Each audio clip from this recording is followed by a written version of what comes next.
Pushkin.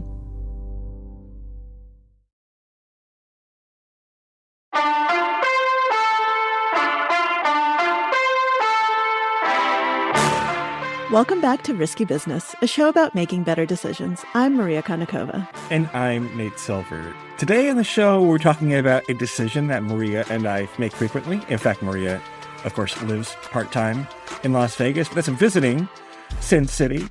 I am about to head to Las Vegas for my first poker tournament since the World Series of Poker. Maria and I are both playing in it's an NAPT, North American Poker Tour. Exactly. They might let some Euros, other non-North Americans, some Brazilians, not technically North America. They might be there too. Yes. But November, December, I'll be there, hopefully running deep in some events. I'm a little rusty. How about you, Maria? Have you been playing much lately or not?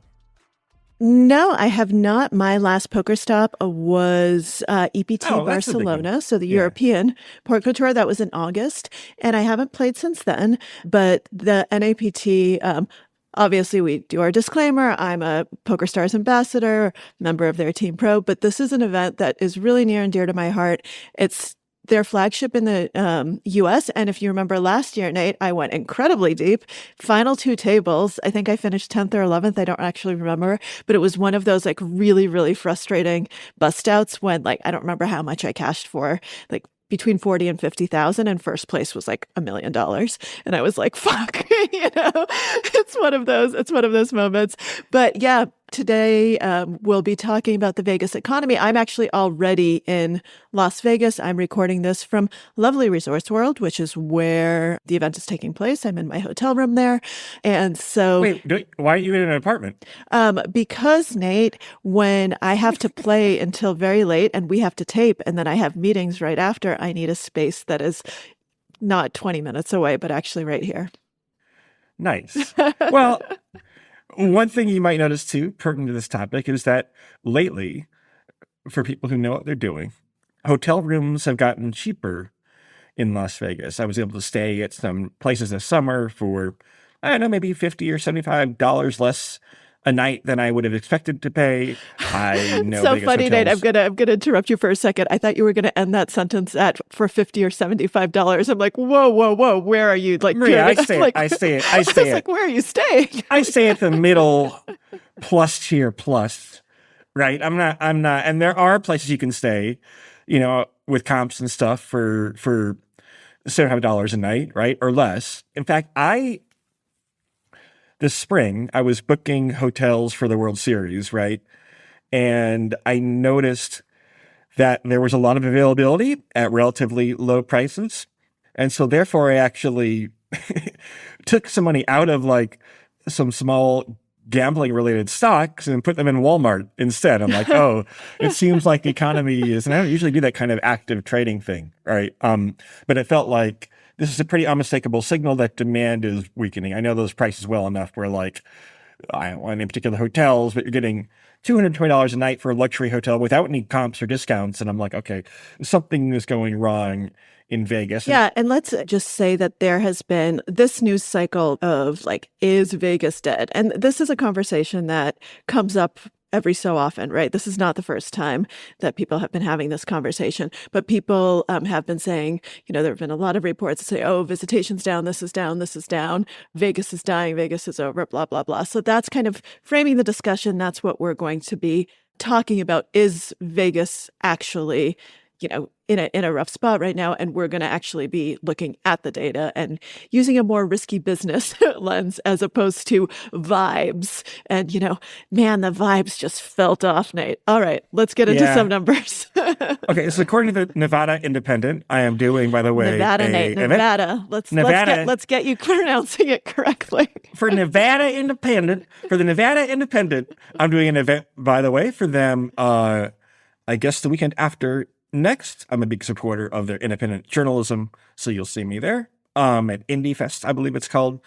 However, September saw the Strip record its first monthly gaming revenue decline since May, but the nearly 5.5% dip wasn't a surprise to Las Vegas Boulevard's two largest resort operators, or so they spin. Sorry, that last phrase was mine. A 5.5% drop is pretty material. The gaming control board, I'm now quoting again, said Wednesday that strip game revenue fell to $687.8 million last month. Not bad.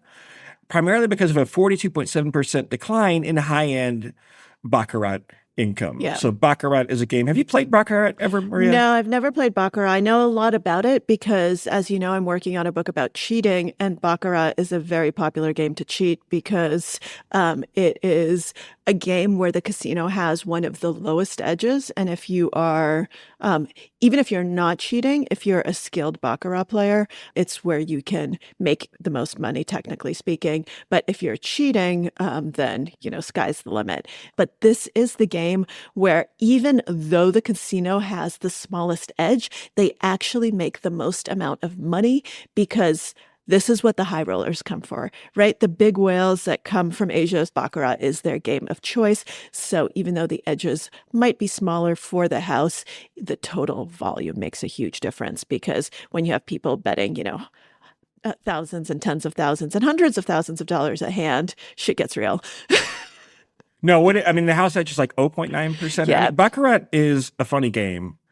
I don't actually play in the pits that often. Maybe twice a year.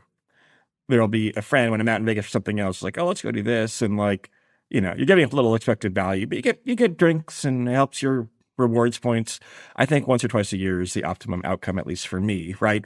Baccarat's interesting in that there's no actual decision made by the player, whereas craps, you roll the dice. Blackjack, you have decisions to make, right? So in principle, if you're playing those games optimally, the house edge, depending on the rule set, can be lower, but anytime you give players a decision, they tend to make bad gambling bets and or otherwise play non-optimally. Whereas Baccarat, it just, you just slide a lot of money in and you have a coin flip that's slightly weighted against you. But yeah, it's a game for pure gambling degens pretty much. However, it's not just the high end that's being affected here. Again, back to the Nevada Independent. Yeah. Meanwhile, strip visitor volume fell. Nevada, Sierra Nevada. It's the Sierra Nevada mountains. Meanwhile, visitor volume fell for the 9th straight month, according to Las Vegas Convention and Visitors Authority, declining 8.8% with just under 3.1 million visitors. Still a lot coming in September.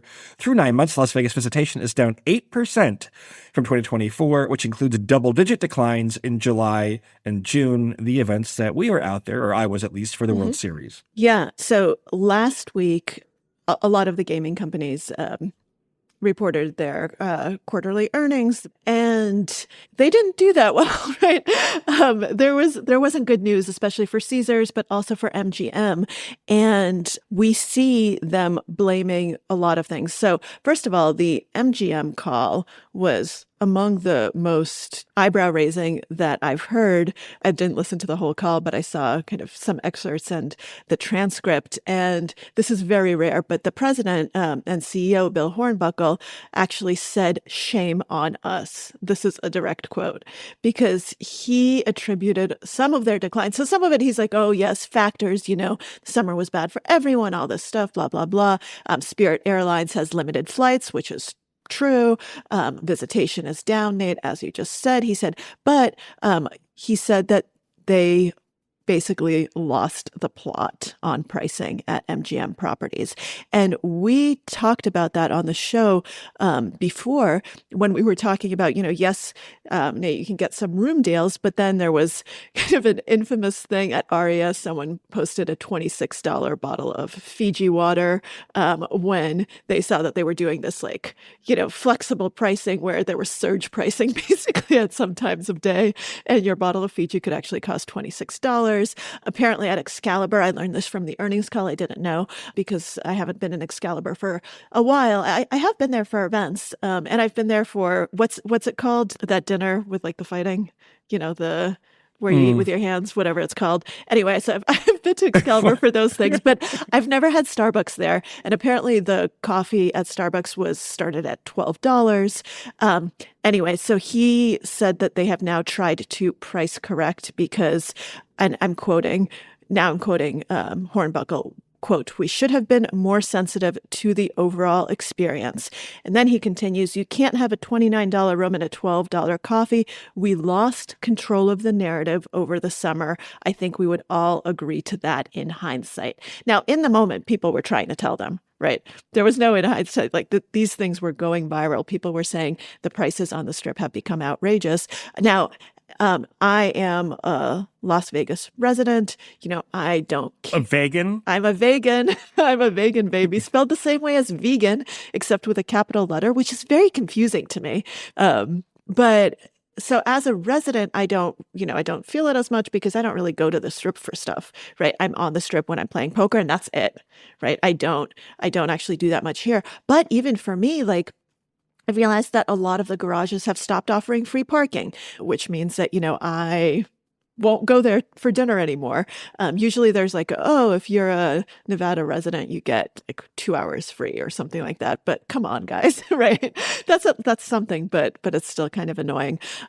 So there are things that even affect locals. And I think people's habits started changing and people got really mad. And there was a segment of the population that was like, fuck you. Like, I don't want to. And I think this is crucial because sure, like, you come to Vegas, like, you're kind of a sucker when you're gambling, but you have fun. You don't want to be treated like a sucker. You want to be treated like a human being who has a functioning mind and understands when they're being taken advantage of. It's a horrible feeling, that feeling of like knowing that you're being taken advantage of. You're like, you know what? Fuck you. Don't do that to me. No, and look, if you're an experienced traveler, then there are various things you can do, right? Number one, if you're in I don't want to sound like a shill. If you're in these casino comp programs, even at the lowest tier, they typically give you lower rates. Also, my finding is that like Vegas hotel prices are quite spiky based on conventions or other events that are held near the major properties, right? If there's something big at Allegiant Stadium or T-Mobile Arena, right, that might affect like Mandalay Bay prices across the bridge from the Raiders games, right? Or if there's a big conference at Venetian, it might be more expensive. So my recommendation is that like, you price shop pretty aggressively. Don't just have like one property you're loyal to. You can usually find good deals at least some options. But also like, there are little hacks where like you will notice sometimes experienced Vegas travelers, the day they get in, will come in with giant 24 packs of water and 24 packs of Modelo beer and snacks and whatever else, right? Because the Walgreens on the Strip have relatively normal prices or whatever, right?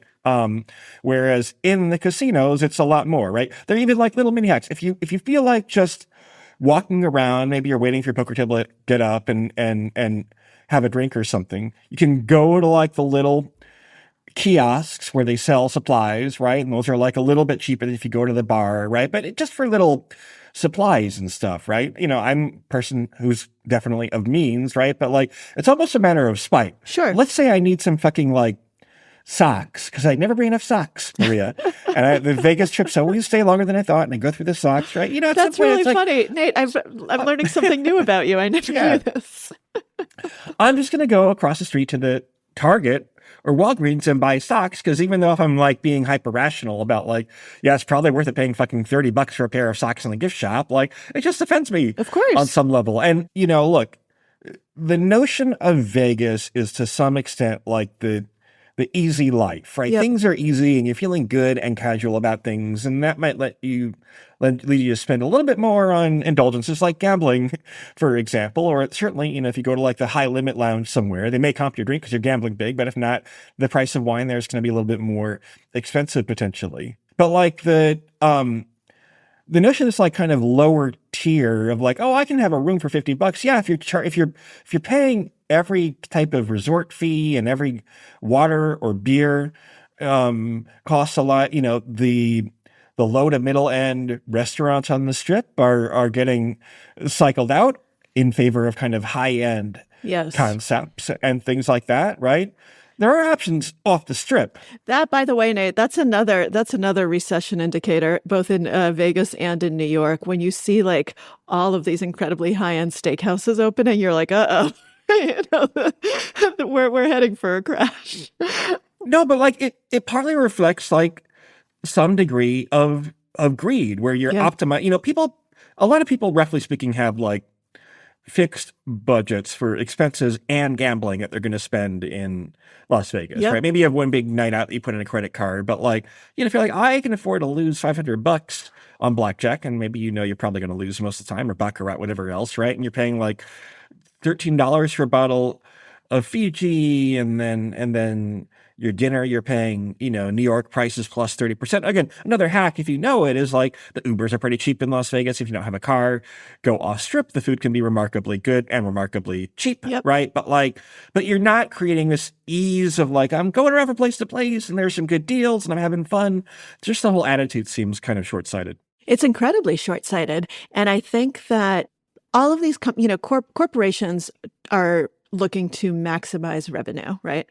And they sometimes will become short-sighted to do that. And I think that for Vegas, there was a really important inflection point during COVID, right? Where Vegas shut down, the Strip shut down, properties cut staffing by huge amounts, right?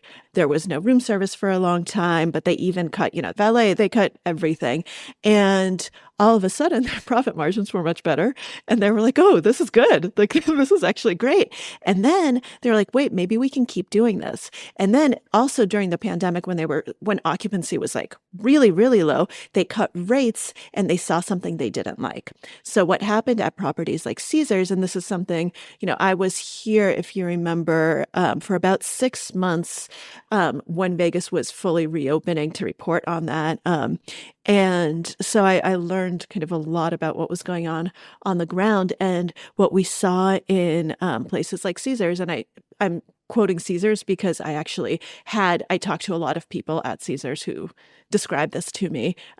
By people, I mean staff, like dealers, et cetera. They had very negative experiences because the prices had gotten so low that they were getting a customer that they didn't want, right? They were getting people who were mistreating the dealers, who were not treating hotel rooms correctly, who were causing disturbances, who weren't tipping. Like, it was not the experience that they wanted. And so there were two things that happened right at the same time. We had the staffing, meaning, higher margins, staffing reductions, meaning higher margins. And then we also had this, like if we reduce room prices too much, things are starting to get bad. So what ends up happening? They start raising prices on rooms and on other things so that they can get their quote unquote target customers, right? We don't want the rabble rousers.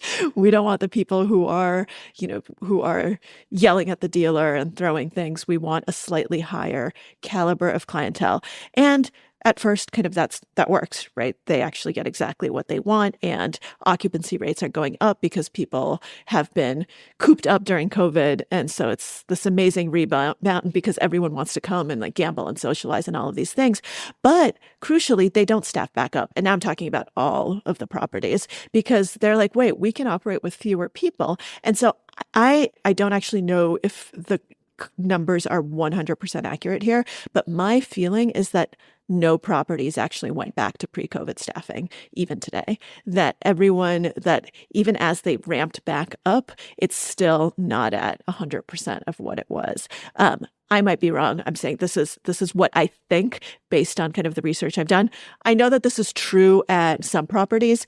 When you say all, that kind of sweeping statement might be incorrect. So this is why I'm caveating it. But in general, properties have not staffed back up to the same levels. And then what ends up happening is they're like, ooh, it worked. Like, we have high occupancy and we raised prices. Let's raise prices a little more. Oh, you're telling us that we shouldn't do this, that people are feeling exploited, but they're still coming. Well, there's a lag, right? There's a lagging effect. And this is where the short-sightedness comes in. Like, people will tolerate it for a little bit, but then you start putting prices up even more, being like, ooh, where's, maybe they're totally price insensitive. Ha ha ha. Let's do this. Let's do that. And then suddenly it's like, the frog in the boiling water, right? You're raising the heat a little bit. And all of a sudden your customers are like, what the hell, right? Look at my room rates, look at my water, look at my coffee. And you're not treating me as well because I have to wait 10 minutes at the valet because you didn't hire back enough valet. Like, the experience is worse too. What the fuck? And that is an appropriate reaction. So I think that's what we're now seeing. And we'll be right back after this break.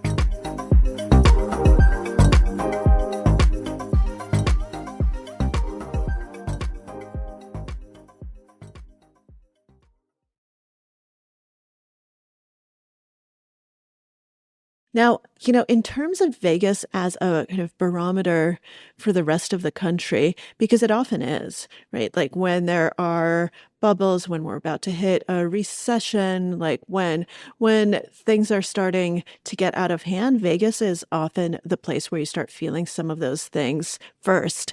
It's human driven, right? It's a service economy, and it's driven by kind of trends in general, in individual habits, right? How are people traveling? What are they spending their money on? What are they spending discretionary income on? How are they kind of spending their leisure time? All of these things, Vegas will start feeling that first. And so, at the beginning of this episode, I kind of made a joke about high-end steakhouses being a recession indicator. It's not really a joke, right? There are things like that where you're like, too many things, like we're hitting peak, right? And you're going to see that fall off soon. I remember, Nate, a number of years ago going to Miami when Miami was going through, this was like maybe 2009, like post recession, and like really back when I could stay at the Setai for like $200 a night. And the Setai, by the way, is a hotel that's like over $1,000 a night.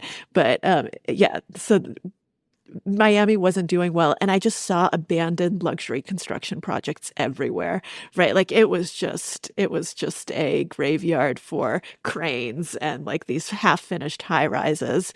That was one of my first real world experiences where I was like, oh, right, when you see something like this, like that was probably a sign beforehand that there was kind of a real estate bubble. So since, thinking about the economy more broadly, there are certain things that we talked about today that are Vegas specific, but then there are other things that I don't think are like the Vegas is dead narrative, but more of a, hey, there are some troubling signs, right, in consumer sentiment, and in the way that consumers are feeling right now in this part of the economic cycle.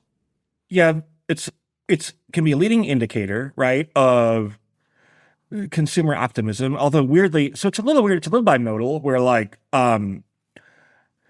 in general, people feel like I have money, like to go and spend a bunch of money on a Vegas trip and then also spend money gambling, and they want you to do both, right? Right. No longer true that unless you're a VIP who is guaranteed to gamble a lot, the hotels, restaurants are no longer just a loss leader, right? But you have to be feeling pretty optimistic about the state of things to say, I'm going to go and have a big boys weekend or girls weekend, bachelorette weekend in Vegas, right? Especially if it develops a reputation for no longer being a budget destination, but a luxury destination. That's part of it, right? I mean, ironically, like some sin stocks and sin activities, cigarettes, booze, gambling can go up when conditions are really bad because people feel like, fuck it, the world's coming to an end and might as well blow it in Vegas. But we're kind of in this stagnation area where there's been a lot of consumer pessimism for a long period of time, right? There is from some countries declining international travel too.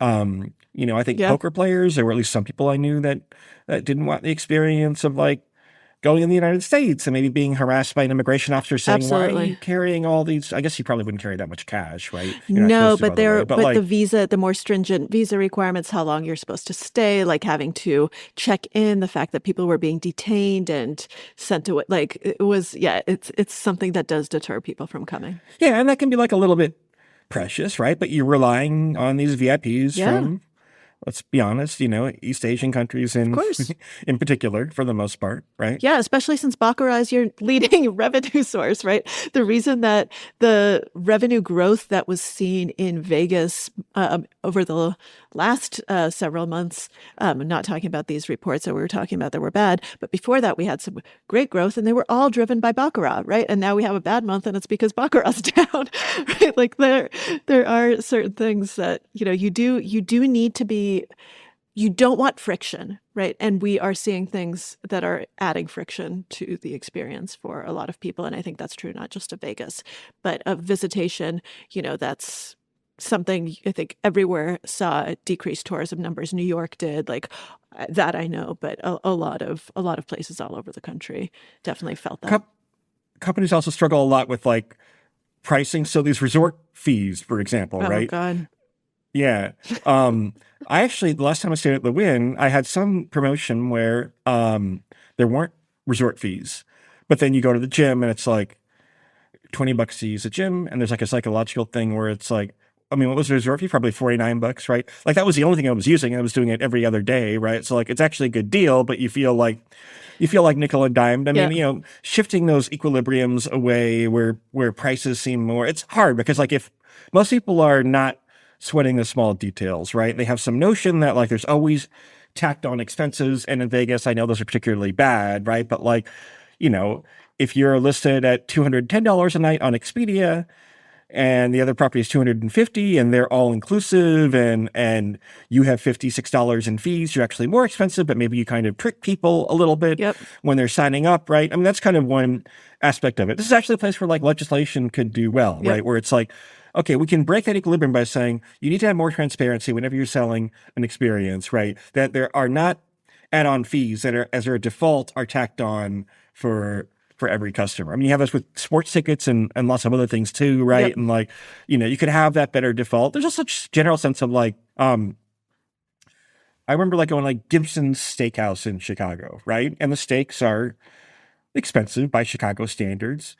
Their wine list is not particularly marked up. There's actually some good deals on the wine list. I know this like sounds like a stupid example, right? No, but there's like an old school mentality of like, you are paying a lot to have a good experience and to get in, right? And you're paying a lot for the steak, and we're not going to nickel and dime you for other stuff, right? You're paying a lot for the good, high quality stuff, right? But like, it's not, you know, it's some. I went to Carnegie Hall the other day, and there the concession prices are like not as marked up as at other venues and it's just not. It's like it's a classy experience, right? And like, if I want a little Prosecco at intermission or a snack of peanuts or something, right? I'm still paying twice as much as I should, right? But like not 4 times as much. And it's just like the constant small irritation. If you never feel like you're getting like treated, you know, well, you know, hey, look, these guys give me a break. They could have charged me more, I would have paid more, but I'm paying a lot for the experience. It just, I don't know. It's exactly the kind of stuff that you think would have like a short-term spreadsheet maximizing quality to it that would have effects that accumulate over 2, 3, 5, 10 years. Right. Yep. I think that's absolutely right. Also, like all these interlocking rewards programs, on the one hand, they can incentivize some consumers to gamble more or spend more in the resort or whatever else, right? On the other hand, like, it can be frustrating when you're in line for an overpriced brunch or something, and then there's another line of Diamond 7 stars and another line of super whatever, right? Like that experience can be a bit frustrating. Steve Wynn at the Wynn famously, or not famously, when I talked to people for the book, right? He always thought you want to, if you're coming to a luxury property like the Wynn, everybody should be treated like a VIP, right? And we understand that, like, yes, there's probably some tower suite for the true Baccarat degenerate VIP, but we don't want too much tiering. And by the way, the Wynn is a place where, like, they seem to go the extra mile for staffing. Not that I've never had a problem there. I stay at these places so much. I've had a better experience at every Vegas resort at some point, right? But you notice a consistently higher effort level from staff, and you feel like, oh yeah, this is a luxury that I'm being promised, right?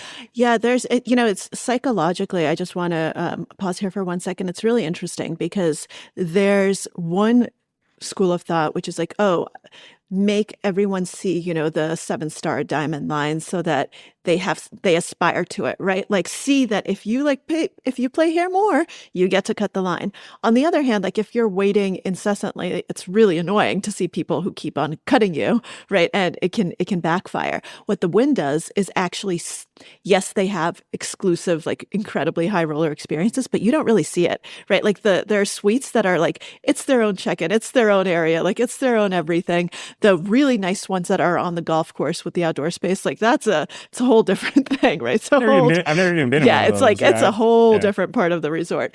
So when you go there, you do feel like a VIP. By the way, Wynn Resorts, their properties in Macau saw revenue up 19% from 2023 to 2024. And its Vegas ones also grew from 2023 to 2024, but less so, 3.7%. But Wynn has been showing actually kind of more positive results. And I think that those counterexamples, including Macau, by the way, it's a chink in the narrative. A lot of people are saying, oh, well, Vegas is dead and dying because of all of you can now sports bet from everywhere, like online gambling, et cetera. But I don't think that that's actually true, because we see that Macau revenues are actually like up for everything, for all properties. Like people are gambling in person like none other. And regional casino revenues, so you were talking about Seminole, et cetera, et cetera. Regional properties are actually doing really, really well. Right. Like those revenues are going up. So even within Vegas, there are very different stories of what's happening on the Strip, downtown, and in casinos that are locals casinos that are, just, scattered throughout Las Vegas. So we see very different revenue patterns. But I just want to say that to the first one, psychologically speaking, you have to be careful. Like there's a fine line between showing people something aspirational and then making them feel like you're treating them poorly and letting other people get in front of them and, really ruining their experience. And especially if you're paying a lot already, then you want to be treated well. You want to be treated like a VIP. Yeah, there's basically three markets in Vegas, right? Yep. There's like the locals market, which is almost entirely off strip, and like it sounds like maybe some budget travelers, but people who were in and around Las Vegas probably live there, right? There's, on the other hand, the high-end luxury market, which has, wasn't as much of a thing 20 years ago. Like people like Steve Wynn have a lot of responsibility for this. You can kind of sub-tier that into like, rich domestic people who like to gamble and have fun, but also internationally. If there are options, and this also gets to things like international relations and how easy it is to get your money in and out. If you're gambling a lot of money and you're like a Chinese national, you're going to have a hard time at the border, right? Macau goes through cycles where China seems to be encouraging or discouraging more money to flow through there for different actual or rumored reasons, right? So that's part of it. But like kind of this middle market has gotten squeezed a little bit. And like, if a friend were to recommend, oh, I want a nice baseline experience in Vegas where I don't feel nickel and dime, and then I might indulge in a few things, like I'm not sure I'd have like a great property to recommend them necessarily. I don't know. Maybe I don't know. Yeah, I'd probably steer them downtown. Honestly, I'd probably steer them to one of the newer or remodeled properties downtown, like a Circa type of place that has a really nice sports book and has new restaurants. By the way, we mentioned this a few months back, but the Rio, under new leadership, has actually invested in renovating and has some like hot happening restaurants, and people like for the first time, the Rio is, it's been a joke, we're poker players, and the Rio has, always been kind of a dump when it comes to like the World Series and all of that. Everyone was really happy when the World Series left the Rio. There was an outbreak. I remember, I think my first or second year playing poker, when I was just starting to, when I was researching the Biggest Bluff, there was a Legionnaire's disease outbreak for people staying at the hotel. Like bad, right? Bad. You had robberies. Robberies. Like that, right? But robberies happen on Strip too. Like, man, robberies. I know people who've been robbed in their hotel rooms at properties as nice as the Bellagio, like just to be perfectly candid, like it can happen anywhere. But the Rio was especially bad. But now people, I think, because they were trying to turn it around, they started trying to make people feel better, right? And give them a better experience. And a little goes a long way, right? If you start doing a tiered service of room service like MGM properties did at some point this year, I don't know if Bill Hornbuckle specifically mentioned this in his call. I don't remember, but this is one of those like, what were you thinking missteps, where they started having tiered room service, where if you wanted actual like plates and silverware and like the stuff that you normally want when you order room service, you had to order premium room service for like an additional, I don't remember, $20, $30, $40. And the basic room service just came in takeout containers. And come on, you're already paying ridiculous amounts for this room service. Like that would make me feel like shit, right? As someone staying there. And so a little goes a long way. Just don't do that, right? Like you're actually over the long term going to have higher margins, which is all to say that those problems though are easily fixable, I think. But for your friend who's looking at middle tier properties, yeah, that's why I would say like maybe don't even go on Strip, because it's really hard to find like a good experience where you feel good. And unless like you've found good rates, like it's possible, sometimes midweek, like some really nice hotels, even like the Wynn, will have rates that are really nice. And you're like, whoa, I can stay at the Wynn for like $100 and something a night. Yes, please. Yeah. Right. Yeah. But like absent that, like your baseline rates, yeah, it's really, really tough. And we'll be back right after this.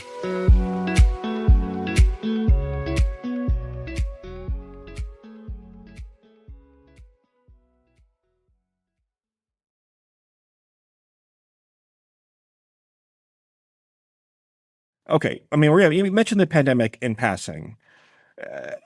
I do think, in fact, I kind of had this thesis in my book that there was like a lot of pent up demand for bad, quote unquote, behavior and for risk taking behavior and for socialization. Like the scenes in Vegas in like summer going into fall 2021. I mean, there was one time when I nearly thought I was going to get like, there might have been a crush on one of those pedestrian bridges, right? Like Vegas kind of swinging together back into life faster than other places was a lot of fun for a period of time, but things were also a little bit cheaper then, right? The long-term trends, I mean, since the pandemic, I mean, there are things like, for example, people are taking Ozempic more, right? That can reduce the desire to eat and drink. Yes, and gamble. Anyway, and gamble a little bit, and gamble. Right? There is, I would argue, like a little bit of a wave of like prudishness. I mean, look, things are always sensitive at the high end to like the crypto economy a little bit, which has been good lately. Actually, maybe that contradicts the trend, but the preferences of like people of means, and maybe that Vegas trip becomes a ski trip because they're being a little bit more health conscious or something like that, right? Or maybe they feel like Vegas has always struggled between, do we want to be family inclusive and gender inclusive, or is this for the bros? They've struggled with that a little bit, but a problem in lots of businesses is like, as a middle-aged 40-something guy, right? Like, they're kind of doing a good job to hold on to those customers, but yeah, the young people are different. The Zoomers are different. They may not be, first of all, they're less sociable in general. If you do not like people, then Las Vegas is not a good place, right? And the whole mass of humanity, I mean,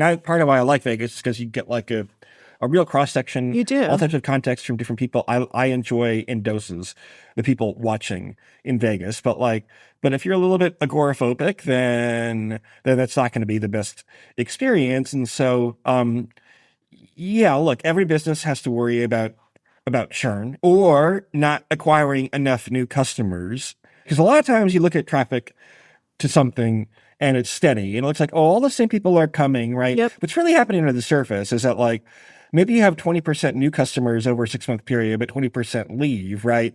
And you tend to hit a steady state most of the time, right? If one of those two numbers gets off, right? And I haven't looked in the details as much as is it loyal customers not coming back? Or my guess is it might be more intimidating to new customers potentially. Because if you're loyal in Vegas, then A, you probably have status, and B, you just have this like street smarts to like how to navigate and find the better experiences and the better deals, right? Like if I were your guide to Vegas, certainly if you were Maria, I'd be like, here are the shows you should go to, go to Absinthe, for example. Yep. Here are the restaurants you should go to, most of which are off strip. Yep. Here are little hacks. You can buy socks and water and beer for cheaper than in the little thing they have in the casino, right? and do these 4 things and keep your points. And then that's great. But like, it's a little bit intimidating to new visitors. Absolutely. Absolutely. And if you are someone who's kind of young and planning, a fun birthday weekend, bachelor party, whatever it is, in the past, you might have just default said, oh, Vegas, right? That's the best place for it.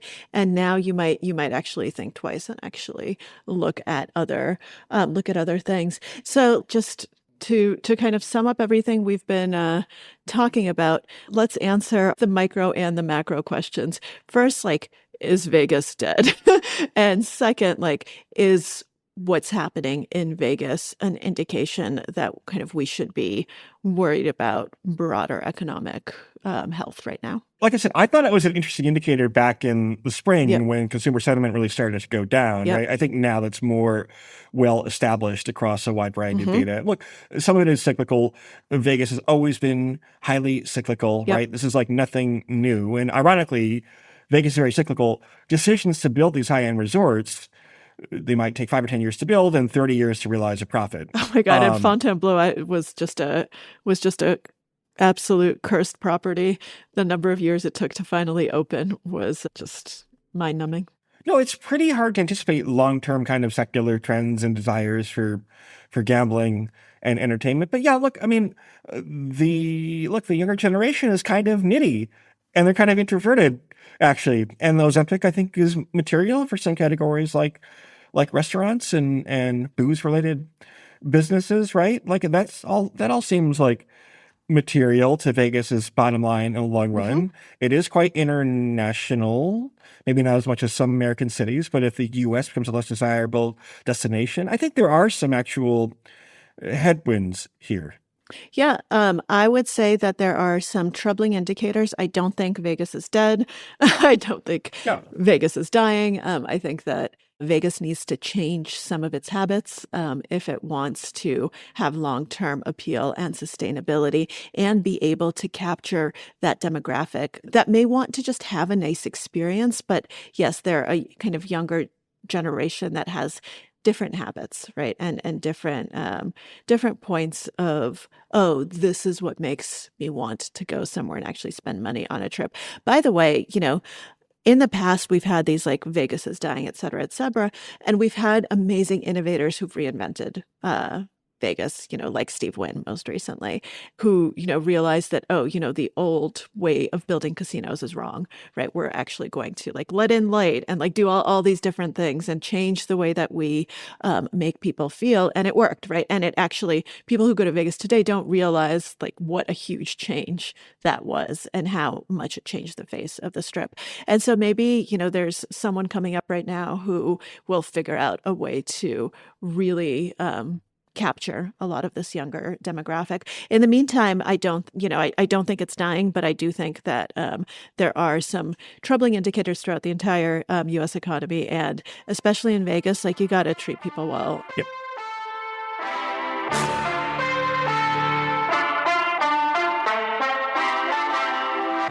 Let us know what you think of the show. Reach out to us at riskybusiness@pushkin.fm.